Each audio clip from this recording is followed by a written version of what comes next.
दोस्तों, हमारे आज की कहानी है एक अकेला साइको डेंटिस्ट डॉक्टर जिसे प्यार भी हुआ तो एक शादीशुदा औरत से, जिसका हस्बैंड उसे बहुत ही ज्यादा टॉर्चर किया करता था। अपने प्यार को पाने के लिए डॉक्टर ने उसके हस्बैंड को ही मार दिया, पर अब उसे पता चलता है कि उस लड़की का तो पहले से किसी और के साथ अफेयर है और उसने फ्रेडी का यूज करके अपने हस्बैंड को मरवा दिया है। अब डॉक्टर फ्रेडी खुद को बचाने के लिए क्या करेगा, आइए जानते हैं इस कहानी में। तो कहानी की शुरुआत में हम एक फ्रेडी नाम के डॉक्टर को देखते हैं जिसकी उम्र 30 साल की हो गई है, लेकिन अब तक उसकी शादी नहीं हुई है। उसका एक ही दोस्त है, एक कछुआ। उसका नाम उसने हार्डी रखा था। देखने में फ्रेडी एक हैंडसम और गुड लुकिंग बंदा था। उसने शादी.com पर अपना एक प्रोफाइल भी डाल रखा था। प्रोफाइल को डाले पूरे 5 साल हो चुके थे, लेकिन अब तक फ्रेडी को ऐसी कोई लड़की नहीं मिली थी जैसी कि वो चाह रहा था। दरअसल फ्रेडी जैसे ही किसी लड़की से बात करने जाता है, वो नर्वस हो जाता है और लड़कियां उसे इस कंडीशन में देखकर रिजेक्ट करके चली जाती है। फ्रेडी मीटिंग के लिए उन लड़कियों को एक कैफे के अंदर बुलाता है, जहां पर वो पिछले 3 सालों से जा रहा है। अब तो कैफे की स्टाफ भी उसे जानने लगे थे और जब भी उससे कोई लड़की इंप्रेस नहीं हो पाती और वो उसे रिजेक्ट करके जाती थी, तो ये देखकर वो स्टाफ भी उसका मजाक उड़ाया करते थे। हाल ही में फ्रेडी की फिर से एक लड़की से मुलाकात होती है जो उसकी प्रोफाइल देखकर उससे मिलने आई थी, लेकिन वो भी उसे नापसंद करके चली जाती है। अगले दिन फ्रेडी की आंटी उससे पूछती है कि तुम्हारी डेट कैसी रही। वो कहता है कि पता नहीं। दरअसल फ्रेडी के पेरेंट्स बचपन में ही मर चुके थे और फ्रेडी को उसकी आंटी नहीं पाला था, लेकिन अब वो भी बूढ़ी हो चुकी थी, इसलिए वो चाहती थी कि फ्रेडी का घर बस जाए। अगले दिन उसकी आंटी उसे एक शादी में लेकर जाती है और उससे कहती है कि तुम शादी कब करोगे। फ्रेडी कहता है कि जब कोई अच्छी लड़की मिल जाएगी तब। ठीक उसी वक्त उसकी आंटी सामने से आती हुई एक लड़की की तरफ इशारा करती है और कहती है कि ये लड़की तो सिर्फ तुम्हें ही देख रही है। उसकी आंटी उसे जबरदस्ती उस लड़की से बात करने के लिए भेज देती है। फ्रेडी उस लड़की के पास जाकर कहता है कि आप मुझे क्यों देख रही थी। वो लड़की कहती है कि मैं तुम्हें नहीं देख रही थी। तभी वहाँ उसी लड़की का हस्बैंड आ जाता है। वो उस लड़की को बुरा भला कहते हुए वहाँ से लेकर जाता है। फ्रेडी उसके हस्बैंड को समझाने की कोशिश करता है, लेकिन बदले में वो उसे एक चांटा मार देता है, जिसकी वजह से फ्रेडी जमीन पर गिर जाता है। रात को सपने में फ्रेडी को वही लड़की दिखाई देती है। दरअसल फ्रेडी को वो लड़की अच्छी लग गई थी। अब अगले दिन क्लिनिक में वही लड़की आती है। उसे देखकर फ्रेडी को ऐसा लगता है कि शायद वो कोई सपना देख रहा है, लेकिन जब वो हेलो कहती है तो फ्रेडी को रियलाइज होता है कि ये कोई सपना नहीं बल्कि हकीकत है। वो लड़की उसे बताती है कि उसकी फ्रेंड ने उसे यहाँ पर भेजा है, उसकी दांतों में कोई प्रॉब्लम है। फ्रेडी उसके दांत का इलाज करता है। वो लड़की अपना नाम कायनाज बताती है। फ्रेडी उसका एड्रेस उसके डेंटल रिकॉर्ड से निकाल लेता है। अगले दिन जब कायनाज वापस घर जाती है तो फ्रेडी उसका पीछा करता है। फ्रेडी अपनी कार के अंदर से उसके घर के अंदर देखता है। वो उसकी खिड़की पर देखता है कि उसका हस्बैंड उसके साथ मारपीट कर रहा है। ये देखकर उसे बहुत बुरा लगता है। उसका दिल करता है कि वो उसके घर में जाकर उसके हस्बैंड को पीट के रख दे, लेकिन वो अपने आप को कंट्रोल कर लेता है। रात को सोते वक्त फ्रेडी को एक सपना आता है जिसमें वो अपने बचपन को देखता है, जिसमें उसके पेरेंट्स के दरमियान हर वक्त लड़ाई होती रहती थी और एक दिन उसके पिता ने उसकी मां को मारकर खुद भी सुसाइड कर लिया था। इसका फ्रेडी के दिमाग पर बहुत बुरा असर पड़ा था। इसी वजह से वो अकेले रहने लगा था और उसका कोई भी फ्रेंड नहीं था। अगले दिन फ्रेडी अपनी क्लिनिक पर कायनाज का इंतजार करता है, लेकिन वो वहां पर नहीं आती। तब फ्रेडी उसे फोन करके ना आने की वजह पूछता है। वो बताती है कि उसके हस्बैंड ने उसे घर से बाहर निकलने से मना कर दिया है। फ्रेडी कहता है कि वो उसके घर के पास आ रहा है। कायनाज भी घर से बाहर आकर उससे मिलती है। फ्रेडी उसके चेहरे पर लगे चोट के निशान को देखकर सब कुछ समझ जाता है। फिर भी फ्रेडी उससे चोट की वजह को पूछता है, जिस पर कायनाज बताती है कि ये चोट उसके हस्बैंड ने दी है। वो अक्सर उसे इसी तरह मारता पीटता रहता है। फ्रेडी जो पहले से काफी ज्यादा बदल चुका था, वो अब बन ठन के रहता था, क्योंकि अब उसे कायनात से प्यार जो हो गया था। वो अक्सर कायनाज के घर के बाहर जाकर खड़ा हो जाया करता था, बस सिर्फ उसकी एक झलक देखने के लिए। फ्रेडी की आंटी जब उससे शादी के लिए पूछती है तो वो कहता है कि उसे एक लड़की पसंद आ गई और जल्द ही वो उससे शादी करेगा। दोनों अक्सर मिलने लगे थे। दोनों अब एक दूसरे के काफी करीब आ गए थे। एक दिन फिर से कायनाज के हस्बैंड ने उसे मारा था। उसकी चोट देखकर फ्रेडी पूछता है कि आखिर उसका हस्बैंड करता क्या है। कायनाज बताती है कि उसके हस्बैंड का एक बहुत बड़ा रेस्टोरेंट है। फ्रेडी कहता है कि वो उसके हस्बैंड को मार देगा। कायनाज उसे ऐसा करने से मना करती है, लेकिन फ्रेडी के समझाने पर आखिरकार वो भी मान जाती है। फ्रेडी कहता है कि अब कुछ ही दिनों तक हमारी कोई बात नहीं होगी। फ्रेडी अब कायनाज के हस्बैंड का पीछा करता है। वो अक्सर रात को खाना खाने के बाद बाहर टहलने के लिए निकलता था और एक दिन जब वो टहलने निकलता है तो फ्रेडी अपने प्लान के अकॉर्डिंग उसे अपनी कार से हिट कर देता है, लेकिन वो फिर भी जिंदा बच जाता है, इसलिए अब वो अपनी कार से उसे कुचल देता है। इस तरह कायनाज के हस्बैंड की मौत हो जाती है। फ्रेडी कुछ दिनों के लिए अपनी मम्मी के फार्म हाउस पर चला जाता है और एक हफ्ता फ्रेडी वहीं पर रहता है। वो वहाँ बहुत एंजॉय करता है क्योंकि उसके रास्ते का कांटा जो दूर हो गया था। एक हफ्ते के बाद जब वो वापस आता है तो वो कायनाज के दरवाजे की घंटी बजाता है। दरवाजा एक लड़का खोलता है। दरअसल ये कायनाज का बॉयफ्रेंड था। वो कायनाज को बेबी कहकर बुलाता है। ये देखकर तो फ्रेडी का दिमाग ही घूम जाता है। वो कायनाज से पूछता है कि ये कौन है। कायनाज कहती है कि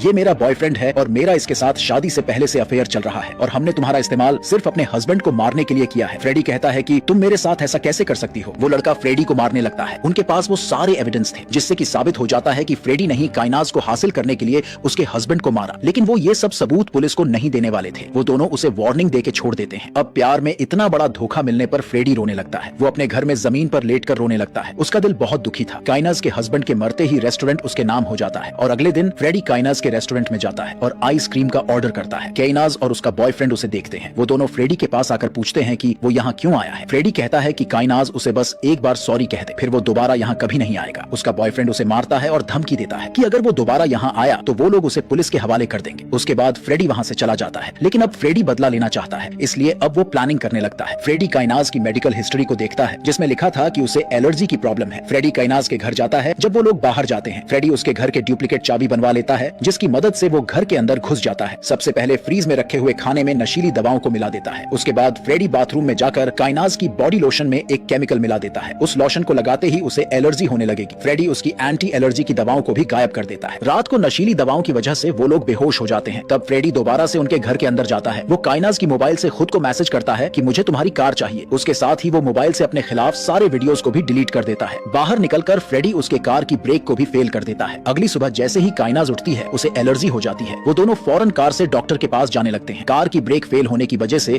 उनकी कार का एक्सीडेंट हो जाता है, लेकिन फिर भी वो दोनों बच जाते हैं। अगले दिन उन्हें रेस्टोरेंट से फोन आता है कि किसी ने इंटरनेट पर उनकी खराब सर्विस की रेटिंग की है, जिसकी वजह से कोई भी कस्टमर रेस्टोरेंट में नहीं आ रहा है। वो लोग भागकर रेस्टोरेंट में पहुंचते हैं, जहां पर उन्हें पता चलता है कि किसी के खाने में छिपकली निकली थी और उसने वही फोटो क्लिक करके इंटरनेट पर पोस्ट कर दी है। जब काइनाज उस पोस्ट को देखती है तो उसे अपनी गंदी फोटो भी दिखती है। ये फोटो उसके बॉयफ्रेंड के साथ थी। ये देखकर काइनाज अपने बॉयफ्रेंड पर गुस्सा करने लगती है, लेकिन उसका बॉयफ्रेंड कहता है कि अगर वो ऐसा करता तो उसके साथ थोड़ी ना होता। तब उन्हें फ्रेडी का ख्याल आता है। तब काइनाज फ्रेडी का फोटो अपने मैनेजर को दिखाती है और उससे पूछती है कि क्या ये वही कस्टमर था। जवाब में मैनेजर उन्हें हाँ कहता। तब वो दोनों गुस्से में फ्रेडी के घर जाते हैं। इधर फ्रेडी ने पहले ही पड़ोसी बनकर पुलिस को फोन कर दिया था। ये लोग घर में घुसते ही फ्रेडी को मारने लगते हैं। तभी वहाँ पुलिस भी आ जाती है। वो लोग पुलिस को बताते हैं कि फ्रेडी उनका पीछा किया करता है और उसी ने काइनाज के हस्बैंड को भी मारा है। पुलिस जब उनसे सबूत मांगती है तो उनके मोबाइल में कोई भी वीडियो नहीं होती। पुलिस उनसे कहती है कि ये एक फेमस डॉक्टर है और ये ऐसा कोई काम कर ही नहीं सकते। पुलिस फ्रेडी से पूछती है कि क्या वो उनके खिलाफ कंप्लेन करेगा। फ्रेडी इस चीज पर मना कर देता है। पुलिस उन दोनों को वार्निंग देकर छोड़ देती है। अब ये दोनों घर आते हैं और फ्रेडी के खिलाफ प्लानिंग करने लगते हैं। तभी हम देखते हैं फ्रेडी अपनी आंटी के साथ टहल रहा होता है और वो उनसे अपनी माँ के बारे में पूछता है कि क्या ये सच था कि उसकी माँ का किसी के साथ अफेयर चल रहा था। अब उसकी आंटी बताती है कि हाँ, ये बात सही है, उसकी माँ का किसी के साथ अफेयर था। वो फ्रेडी को लेकर अपने हस्बैंड से दूर जाना चाहती थी और जब इस बात का पता तुम्हारे पिता को चला तो उन्होंने उसे शूट कर दिया। अब जब फ्रेडी अपने घर आता है तो देखता है उसके घर का सारा सामान बिखरा पड़ा है और उसके सामने एक बुलेट भी रखा हुआ। ये देखकर फ्रेडी समझ जाता है कि ये किसने किया। इसलिए वो काइनाज को कॉल करता है और कहता है कि उसे उनका मैसेज मिल चुका है। उन्होंने उसके घर बुलेट छोड़ी, इसलिए उसने भी उनके घर साफ छोड़ दिया है, इसलिए बच के रहना। ये सुनकर तो काइनाज बहुत डर जाती है, इसलिए वो अपने बॉयफ्रेंड से किसी होटल में रुकने को कहती है। फ्रेडी ने तो कोई भी सांप नहीं छोड़ा था, लेकिन उसकी हरकतों की वजह से वो लोग डर जाते हैं। काइनाज को याद आता है कि फ्रेडी ने तो सिर्फ बुलेट का जिक्र किया है, अपनी कछुए के बारे में कुछ नहीं बताया, जिसका उन्होंने आज ही सूप बनाकर पी लिया है। इसलिए वो फ्रेडी को कॉल करके बताती है कि उसने आज एक टर्टल का सूप पी है, जो कि बहुत मजे का था। ये सुनते ही फ्रेडी पूरी तरह से टूट जाता है। एक वही तो उसका इकलौता फ्रेंड था जो कि अब उसके पास नहीं था। उसके बाद फ्रेडी एक और प्लान बनाता है। वो अपना फार्म हाउस एक हफ्ते के लिए अपने सर्वेंट से खाली करने को कहता है। फ्रेडी कहता है कि वो कुछ दिन अकेला रहना चाहता है। अगले दिन वो काइनाज के घर के बाहर की भिखारी को पैसे देकर पुलिस के पास भेजता है। भिखारी पुलिस से कहता है कि उसने खून को होते हुए देखा है। वो गाड़ी डॉक्टर की थी। तब पुलिस फ्रेडी पूछताछ करती है, जिस पर फ्रेडी उन्हें वो मैसेज दिखाता है जिसमें काइनाज ने उससे उसकी कार की चाबी मांगी थी। फ्रेडी पुलिस को बताता है कि कार को काइनाज का बॉयफ्रेंड चला रहा था। उसे अपनी गाड़ी टूटी हुई हालत में मिली, लेकिन वो लोग उसे डराते और धमकाते थे कि वो पुलिस के पास ना जाए। वो लोग उसे अक्सर परेशान करते थे। ये सुनकर पुलिस को यकीन हो जाता है कि फ्रेडी सच कह रहा है। इधर फ्रेडी काइनाज को फोन करके बताता है कि उसने पुलिस को सभी सबूत दे दिया है और बहुत ही जल्द पुलिस तुम्हारे पास पहुंचने वाली है। अगर तुम लोग बचना चाहते हो तो सॉरी कह दो, वो सारा इल्जाम अपने ऊपर ले लेगा। काइनाज कहती है कि उन्हें कहां आना होगा। फ्रेडी कहता है कि वो इस वक्त अपने फार्म हाउस पर है, जहां वो अकेला है। साथ ही वो काइनाज को अपने साथ एक बड़ा खाली सूटकेस भी लाने को कहता है, क्योंकि उसे अपनी मम्मी का कुछ सामान घर ले जाना है और वो अपने साथ सूटकेस लाना भूल गया है। अब काइनाज और उसका बॉयफ्रेंड उसे वहीं पर मारने की प्लानिंग करते हुए घर से निकल पड़ते हैं। वो लोग फार्म हाउस पहुंचते हैं, जहां फ्रेडी उन्हीं का इंतजार कर रहा था। वो उनके लिए ड्रिंक बनाता है, साथ ही वो अपनी गन निकालकर टेबल पर रख देता है। काइनाज उस गन को उठा लेती है और फ्रेडी पर फायर कर देती है, लेकिन उसमें गोलियां ही नहीं होती। फ्रेडी उन दोनों को बेहोश कर देता है और जब उन्हें होश आता है तो वो दोनों ही चेयर से बंधे हुए होते हैं। फ्रेडी उनसे कहता है कि उनका अब आखिरी वक्त आ चुका है। ये सुनकर काइनाज डर जाती है। फ्रेडी कहता है, तुमने हार्डी को जिंदा काटा था या मारने के बाद काटा था? मैं तुम्हें ठीक उसी तरह मारूंगा। फ्रेडी उन दोनों के सारे दांत बिना बेहोश किए निकाल देता है। इस तरह फ्रेडी उन्हें जिंदा ही जमीन में गाड़ देता है। इधर पुलिस काइनाज के घर जाती है और उन्हें सीसीटीवी में दोनों सूटकेस लेकर जाते हुए दिखाई देते हैं। ये देखकर पुलिस समझ जाती है कि ये दोनों भाग चुके हैं। ये तो सिर्फ फ्रेडी ही जानता था कि उनके साथ क्या हुआ। इसी के साथ ये मूवी यहीं पर खत्म हो जाती है। दोस्तों, उम्मीद करूंगा आपको ये कहानी अच्छा लगा होगा और अगर अच्छा लगा होगा तो बस एक लाइक कर देना। मिलते हैं एक और कहानी में।